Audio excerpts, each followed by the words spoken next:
Olá, pessoal.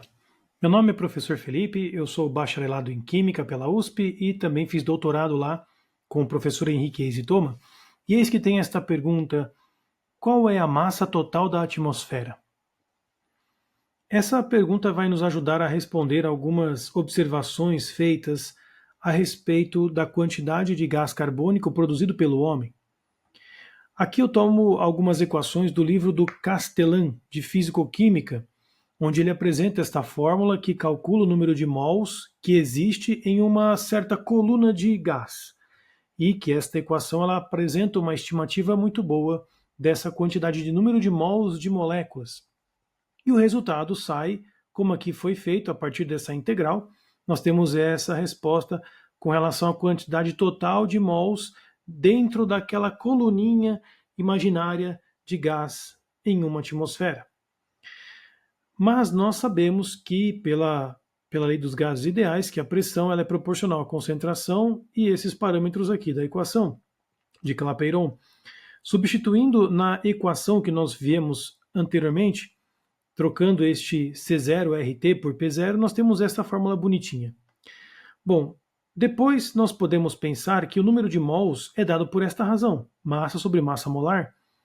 E já que nós temos esta equação, que o número de mols é dado por área P0 mg, nós podemos trocar o número de mols por massa sobre massa molar e chegar à conclusão de que a massa dessa atmosfera depende apenas da área da superfície onde você se encontra, a área no caso seria a área da Terra, a pressão atmosférica e a gravidade. Simples assim. Bom, já que esses são os parâmetros, vamos lá. Nós temos que a área da superfície terrestre é 4πr², o raio da Terra seria 6,37 a sexta metros, a gravidade 9,8 e a pressão atmosférica 101.325 pascal. Colocando esses dados na fórmula, nós vamos chegar a uma massa de atmosfera total de 5,27 a 18 quilogramas. É massa, hein? Essa massa pode ser representada em toneladas, 5,27 a 15 toneladas, ou 5,27 a sexta gigatons, ou gigatoneladas, ou seja, 10 a nona da tonelada ainda. Guardem esse número. Essa seria a massa total da atmosfera. Bom, se vocês procurarem esse artigo com esse DOI de identificação, o Orçamento Global de Carbono, feito aqui em 2023, é recente esse artigo, nós vamos encontrar alguns gráficos, curiosamente este, que informa a concentração de CO2 na atmosfera acumulada ao longo de anos. Então isso está aumentando, que é um ponto, né, que eu vou usar no cálculo. Veja que para 2023 o cálculo era de 420 ppm, partes por milhão, enquanto que a quantidade de emissão de CO2 proveniente de combustão de fósseis, né, gasolina, diesel, por aí vai, girava em torno de 10 gigatoneladas de carbono. Aqui seria mais ou menos o que é jogado na atmosfera por ano. Gigatoneladas, 10 gigatoneladas. Bom, e no meio do artigo ele faz esse comentário, né, que a estimativa global da emissão de CO2, né, seria por volta de 10 gigatoneladas de carbono, o que vai gerar em torno de 36,8 gigatoneladas de carbono. Então, guardem esse número, meus caros. Nós vamos usá-lo futuramente. Além daquela equação do livro de Físico-Química, do Castellan, nós temos esta outra equação também que retrata o número de mols que existe, né, numa certa quantidade aí de gás, dado uma certa altura, e aí nós podemos calcular esse valor fazendo algumas modificações na fórmula. Veja que aqui eu troco a concentração média da atmosfera pela pressão média da atmosfera para ficar mais condizente com a realidade e faço uma simplificação, onde o número de mols não me interessa, eu quero a massa de gás presente na atmosfera. Feito essas simplificações, trabalhando aqui com a equação, com a fração molar, porque nós queremos apenas agora calcular a massa de CO2, não mais a massa da atmosfera, como eu fiz anteriormente. Aqui nós vamos colocar a área da superfície terrestre, a fração molar do CO2 que o próprio artigo apresenta, 420 ppm, a pressão atmosférica, a gravidade, a massa molar da molécula de gás carbônico, CO2. Aqui faltou eu colocar quilogramas por mol, né? Isso é um detalhe que eu preciso corrigir depois. Aqui a constante universal dos gases e a temperatura média, que você der um Google, temperatura média da atmosfera, você vai encontrar aí por volta de 15 graus Celsius, que eu preciso passar para Kelvin. Maravilha, jogando esses dados então na fórmula, uma fórmula bem grande, né? Você vai chegar a esse valor de massa de CO2 na atmosfera, 2,15, 10 a 15 quilogramas. O que vai gerar, então, 2,15, 10 a 12 toneladas, que eu posso simplificar para a mesma unidade de medida padrão desse artigo, gigatoneladas, 2.150 gigatoneladas. Bom, vamos resumir agora tudo o que nós fizemos. Nós descobrimos a massa total de atmosfera na Terra, 5,27, 10 a sexta gigatoneladas.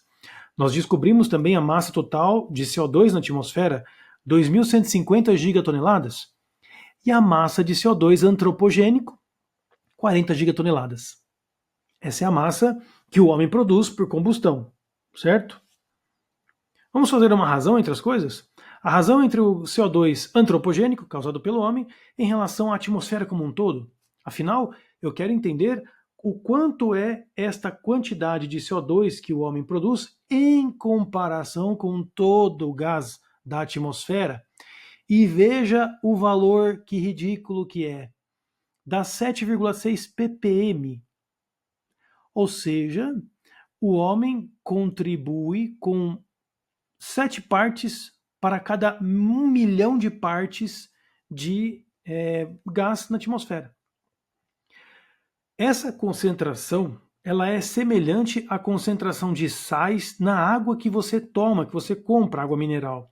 Eu acho que você não sente nenhum gostinho de sal quando você toma uma água comprada aí nos supermercados. Isso dá para dar uma ideia do quão baixo essa concentração é. Agora, vamos comparar o CO2 produzido pelo homem com o CO2 total que existe na atmosfera, também proveniente de erupções vulcânicas e da própria natureza em si. Isso vai dar uma razão de 40 por 2.150, o que dá uma porcentagem de 1,86%. Não chega a 2%, meus caros. Ou seja, de todo o CO2 que existe no nosso globo terrestre, o homem, produzindo por meio de combustões de CO2, produz apenas 2%, meu caro. Isso é muito baixo, muitíssimo baixo. E, como nós sabemos, o Sol apresenta uma certa oscilação de produção de energia, digamos assim. São os ciclos de Schwab. Esse ciclo de Schwab, eles produzem mais energia ao longo de certos períodos que vão mais ou menos em torno de 11 a 11 anos, e nós estamos chegando a um pico de aquecimento do Sol e vamos entrar futuramente num decréscimo de atividade solar. O Sol vai começar a diminuir a sua atividade e vamos entrar em um período de temperaturas cada vez mais baixas do Sol. E aí eu te pergunto, o que contribui mais efetivamente para o aquecimento global? O Sol ou o homem? Se você ainda tem dúvidas de que pode ser o homem o responsável pelo aquecimento global, aguarde mais uns 11 a 20 anos que você vai perceber que a Terra vai resfriar. E aí eu quero ver onde é que vão estar esses cientistas que ficam alarmando de que o mundo vai acabar porque o homem produz muito CO2. É muito baixa a concentração de CO2 que o homem produz em relação à Terra, meu caro. E o Sol é o principal responsável pelo aquecimento e manutenção da vida na Terra. Veja nessa foto que você tem uma escala onde aqui está o Sol e aqui está o pedacinho da Terra. Então eu acho que o Sol deve contribuir muito mais para o aquecimento da Terra e a manutenção da vida. Eu fico por aqui. Um abraço a todos.